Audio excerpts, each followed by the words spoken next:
नमस्कार, India top news में आपका स्वागत है। विकास कार्य में प्रदेश में नंबर 1 होगा विनोद सिंह निवर्तमान प्रधान।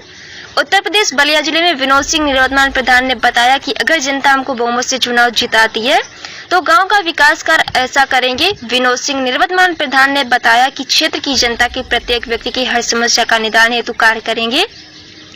सड़क नाली का निर्माण कराएंगे। गांव के सार्वजनिक स्थानों पर लाइट्स का इंतजाम करना। ग्राम पंचायत के सार्वजनिक स्थान जैसे मंदिर, मस्जिद आदि स्थानों पर लाइट की व्यवस्था करनी होती है ताकि ऐसे स्थानों पर पर्याप्त उजाला रहे, ऐसा कार्य करेंगे। मैं एडवोकेट विनोद कुमार सिंह, निवर्तमान प्रधान सरया, अध्यक्ष प्रधान संघ दुबहाड़। जी, क्या आपका नामांकन होगा?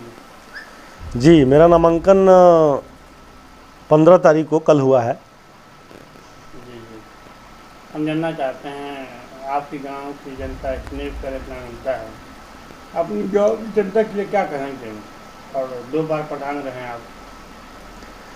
देखिए, जैसा कि तीसरी मर्तबा चुनाव लड़ने जा रहा हूँ, कल मेरा पर्चा दाखिला था और चूँकि एडवोकेट होने के नाते, अधिवक्ता होने के नाते नियम कानून के दायरे में भी आदमी रह के अपना काम करता है कि आरोप प्रत्यारोप से बचे। इसलिए मैं पर्चा दाखिला के समय, नामांकन के समय जुलूस के पक्ष में नहीं था, लेकिन लोगों का दुलार प्यार इतना उमड़ा कि संख्या इतनी ज़्यादा हो गई कि हर समय मैं अपने गांव से घूमते हुए पैदल चिरैया बाबा पोखरे तक जाता था। लेकिन भीड़ इतनी ज़्यादा हुई और मुझे लगा कि शासन के मनसा के अनुरूप आचार संहिता तो है, लेकिन जिस प्रकार से कोरोना का प्रभाव बढ़ रहा है, मैंने अपने लोगों से हाथ जोड़ के आग्रह किया और अपने दरवाजे पर ही इस कार्यक्रम को लोगों को रोक करके समापन कर दिया। रैली का मतलब आगे नहीं बढ़ाया हमने और पर्चा दाखिला जो है, जो हमारे मेंबर थे उनको लेकर के हम लोग जो है 15-16 लोग जो है ब्लॉक पे गए हैं और पर्चा दाखिला किए हैं। जी, हम जानना चाहते हैं, तीसरी बार आप प्रधानी की तैयारी में हैं और सर्वे के अनुसार आपकी अच्छी खासी है, लोग आपकी चर्चा भी करते हैं। तो हम जानना चाहते हैं आपके अभी भी आपकी सबसे पहले आपका तेरा गांव का नाम लिया जाता है विकास के मानने में, तो क्या इस बार होते हैं तो आप कहाँ तक लेके जाएंगे इस गाँव को? विकास का जो पैमाना मेरे समय से बाकी है उसको इस बार, आप तो हर कार्यक्रम में हमारे ईश्वर की कृपा से आप शरीक रहते हैं और आप एक ऐसे पत्रकार हैं जो सही बात को हमेशा आगे बढ़ चढ़ के उठाते हैं। तो मैं आपको भरोसा दिलाता हूं कि विकास तो जनपद में चर्चा है कि सरैया में बहुत हुआ है, लेकिन अभी मेरे मन में बहुत सोच है। मेरे मन की यही सोच है कि यह विकास जो जनपद स्तर पर चर्चा हो रहा है उसका प्रदेश स्तर पर चर्चा हो और माननीय मुख्यमंत्री जी सरैया की धरती पर आवें और हमारे विकास कार्यों को देख करके हमारे जनमानस को, जिस प्रकार से हमारी जनता उत्साह से मेरा सहयोग करती है, तो मेरी जनता को भी आशीर्वाद दें और हमारा गांव धन धन हो जाए। यही उम्मीद रखा हूं अपने लोगों से मैं। जी, इस पंचायत चुनाव पर अपने क्षेत्र की जनता के लिए क्या कहेंगे, क्या संदेश देंगे आपके द्वारा?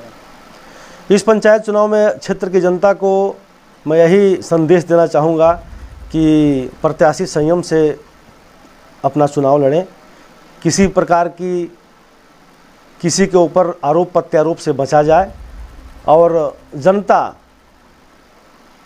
का यह निर्णय है, जिसकी सोच अच्छी है, जो विकास के लिए जनता के साथ जुड़ा है, जिसकी मन में सेवा भावना है, जनता निश्चित रूप से उसको अपना प्रतिनिधि चुनेगी।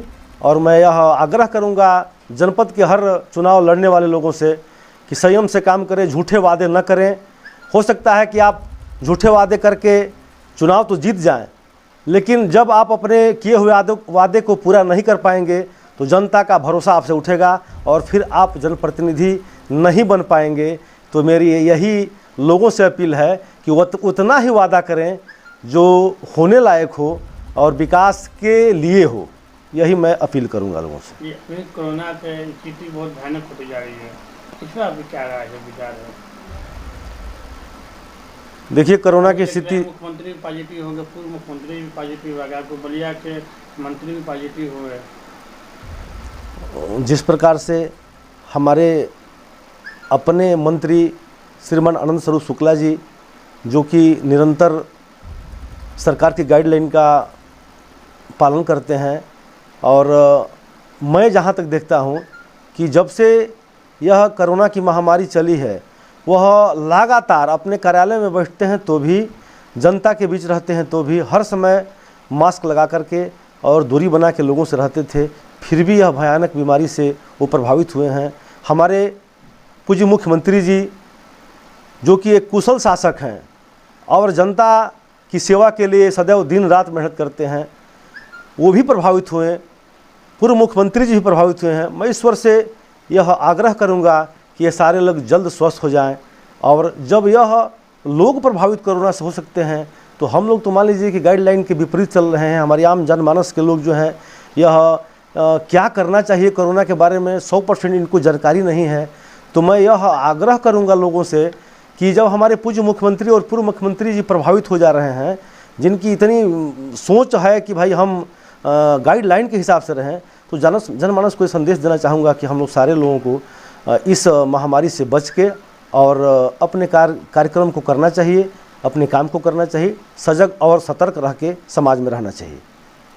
सब्सक्राइब करें इंडिया टॉप न्यूज चैनल और बेल आइकन दबाना ना भूलें। इंडिया टॉप न्यूज अपने क्षेत्र की खबरें सबसे पहले पाएं।